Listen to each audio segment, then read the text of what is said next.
Hello friends, welcome to sport. आज हम bat के फेस के बारे में बात कर रहे हैं। जो टेनिस का जो बैट होता है उसमें 3 तरह के फेस होते हैं। देखो, ये अभी मेरे पास जो बैट है इसका जो फ्लैट फेस है, फ्लैट का मतलब है इसका जो फेस है पूरा बिल्कुल ऊपर से लेके नीचे तक एक ही फ्लैट में दबा हुआ है। मतलब उसका ऊपर से लेंगे नीचे से लेंगे तो कहीं से भी उठा हुआ नहीं है, बिल्कुल प्लेन बैट है। ठीक है, वहीं होता है एक अपर प्लेट। अपर प्लेट क्या होता है उसका फेस जो होता है ये वाला हिस्सा, देखो यहाँ से लेके यहाँ तक का जो हिस्सा होता है वो थोड़ा उठा हुआ होता है, इसलिए उसे अपर ब्लेड बोलते हैं। यहाँ से आपको एक हल्का सा गोलाई दिखेगा। अपर ब्लेड मेरे पास है नहीं इसलिए मैं बता नहीं पा रहा हूँ, लेकिन सेमी अपर है मेरे पास। सेमी अपर का मतलब है अपर फ्लैट और अपर के बीच का जो होता है इसमें कॉम्बिनेशन होता है, देखो सेमी अपर। लेकिन मैं आपको अपर बेड के बारे में बता रहा हूँ। तो अपर बेड में क्या होता है, ये वाला जो ब्लेड है पैसे थोड़ा उठा हुआ होता है। आप नॉर्मली जब आपके हाथ में आएगा तो आपको ये चीज़ पता पड़ जाएगा कि ये बेड या फिर इसका फेस उठा हुआ है, तो आप पहचान सकते हो कि ये अपर ब्लेड है। लेकिन अब देखो कॉम्बिनेशन आने लग गया है ब्लेड। तो अभी का जो ब्लेड आने वाला है हम जो रिसेंटली यूज़ कर रहे हैं सेमी अपर है। सेमी अपर में भी हम थोड़ा सा मॉडिफिकेशन करते हैं। तो सेमी अपर के बारे में आपको थोड़ा सा बता देता हूँ। देखो फ्लैट में तो बिल्कुल प्लेन होता है और अपर में थोड़ा सा उठा हुआ होता है। लेकिन अब सेमी अपर मतलब अपर और फ्लैट के बीच का कॉम्बिनेशन होता है, जिसमें हल्का सा पेट उठा हुआ होता है, बहुत नाम मात्र का उठा हुआ होता है। इससे सभी प्लेयर देखो अकॉर्डिंग टू ब्लेड खेलते हैं।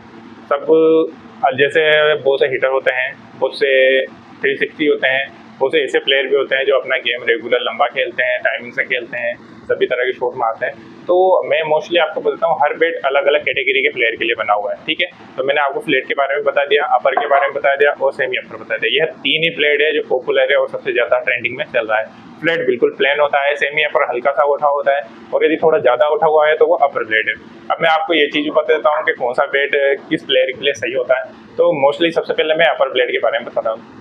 देखो अपर ब्लेड का फेस कुछ ज़्यादा उठा हुआ होता है, यहाँ से आप देखोगे तो हल्का सा गोलाई गोलाई सा महसूस होगा, तो वो अपर ब्लेड होता है। अपर ब्लेड मोस्टली हार्ड हिटर होते हैं उनके लिए बना होता है। हार्ड हिटर का मतलब है ग्राउंड में जाए और छक्के मारे, तो उनके लिए जो बना होता है अपर ब्लेड बना होता है। अपर ब्लेड मोस्टली हार्ड बॉल होती है, उन पर बहुत अच्छा वर्क करता है, तो उसके लिए बना। लेकिन एक चीज़ मोस्टली मैं बता देता हूँ, यदि आप फ्लैट बैट है या और बैट है तो वो अलग अलग प्लेयर के लिए बना होता है। लेकिन मैं मोस्टली बात कर रहा हूँ अपर ब्लेड में। अपर ब्लेड का मैं आपको बता देता हूँ। अपर ब्लेड एक स्ट्रॉन्ग आर्म वाले प्लेयर के लिए बना होता है जो बहुत स्पीड से अपना आर्म चलाता है। तो ब्लेड में बॉल कहीं भी टच होती है ना, इस जगह भी टच होती है या इस जगह भी टच होती है, तो नॉर्मली स्पीड से वो बॉल निकलता है। लेकिन जनरली होता क्या है, आप फ्लैट बैट ले रहे हैं, सेमी अपर ले रहे हैं, तो उसमें क्या होता है बॉल इस हिस्से या इस हिस्से में एज के आसपास बॉल टकराती है। तो जैसे मैंने ये पकड़ा है तो बॉल यहाँ टकराई तो ये हल्का सा यूँ हो जाएगा, तो उससे शॉट के अच्छे से पिक नहीं होते हैं। तो ये वो प्रॉब्लम आती है जो हार्ड शॉट मारते हैं, बहुत तेज स्पीड से बैट को घुमाते हैं उनके लिए।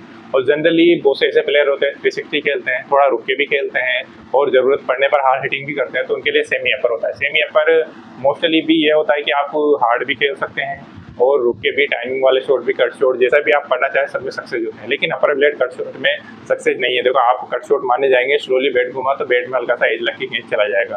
तो ये अलग अलग पर्पज के लिए बने होते हैं। अब मैं फ्लैट बैट का बता रहा हूँ। जो बैट्समैन टाइमिंग खेलता है, बहुत उसके हर शॉट परफेक्ट होते हैं, एक परफेक्ट एरिया में मारता है, लिमिटेड शॉट होते हैं, वो जिधर भी मारता है एक अच्छा सा उसका मिडिल करता है, वो हर बॉल को मिडिल करता है, तो उसके लिए फ्लैट बैट होता है। देखो फ्लैट बैट में कोशिश यही करता है बैट्समैन मिडिल में पड़े, मिडिल पार्ट के अलावा इधर उधर पड़ा तो वो बॉल ढंग से पिक नहीं होगा, हो सकता है कैच आ जाए।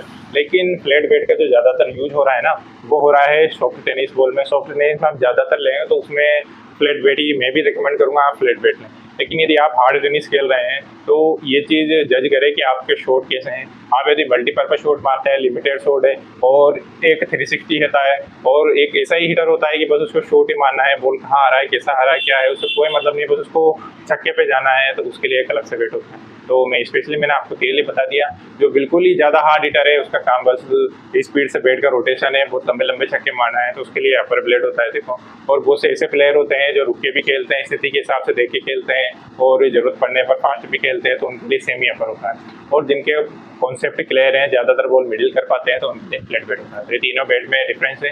मैं भी आपसे ये आशा रहेगी कि जब भी आप बैट खरीदें तो बैट का मॉड्यूल जरूर चेक करें, कौन सा बैट किस पर्पज से बना है वो भी आपको पता होना चाहिए। तो मैंने आपको 3 बैट बताए हैं, एक फ्लैट बैट होता है, एक हमारे पास सेमी अपर है और एक बैट होता है अपर ब्लेड। अपर ब्लेड, सेमी अपर और फ्लैट का मैंने तीनों का कॉम्बिनेशन बता दिया है आपको। और आप जब भी बैट परचेज करें तो इन कॉम्बिनेशन का ध्यान अलग से दें। Thank you.